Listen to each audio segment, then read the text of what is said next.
Good morning mga kahasang. Magandang morning sa ating lahat.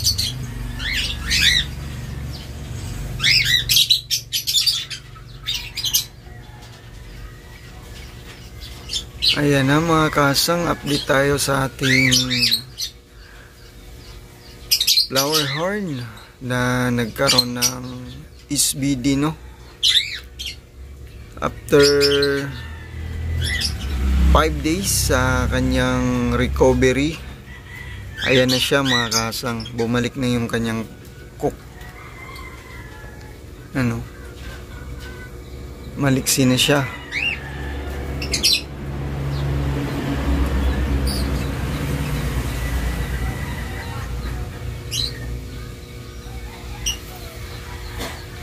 Siya mga kasang, tinanggalan ko na rin siya ng heater.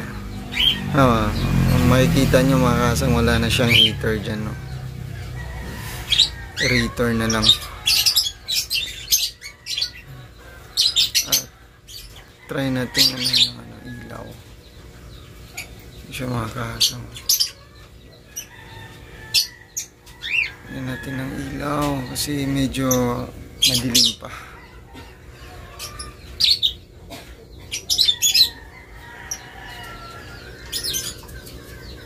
Siya mga kasang, after 5 days sa kanyang recovery, ayan,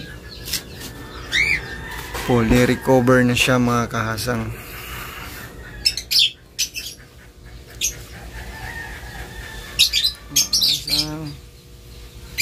Si August 1,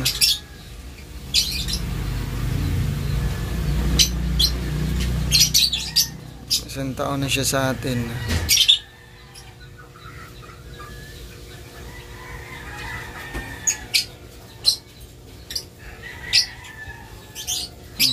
Silo pag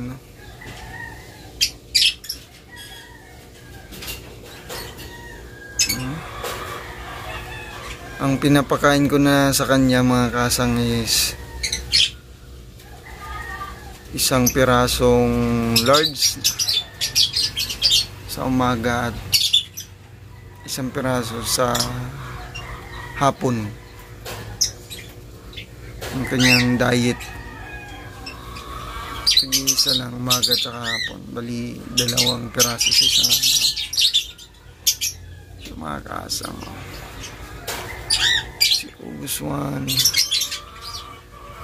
good boy, bumalik na rin yung kanyang cook niya.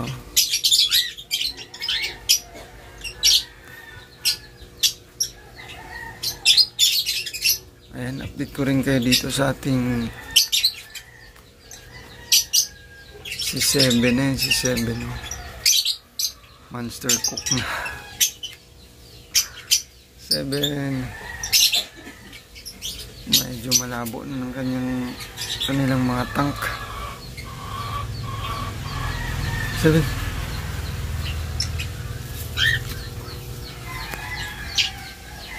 Yun lang mga kasan.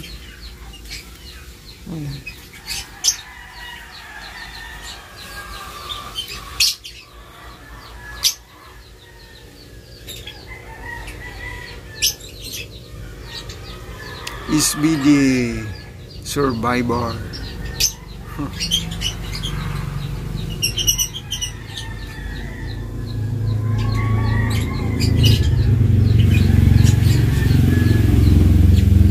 Yan mga kasang.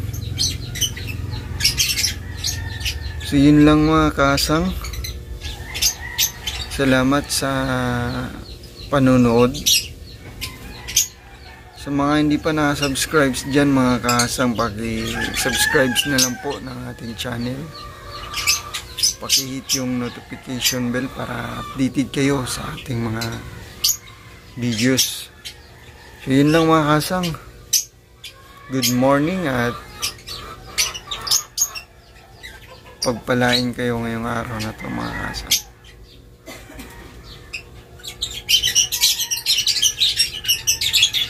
God bless sa ating lahat mga kahasang.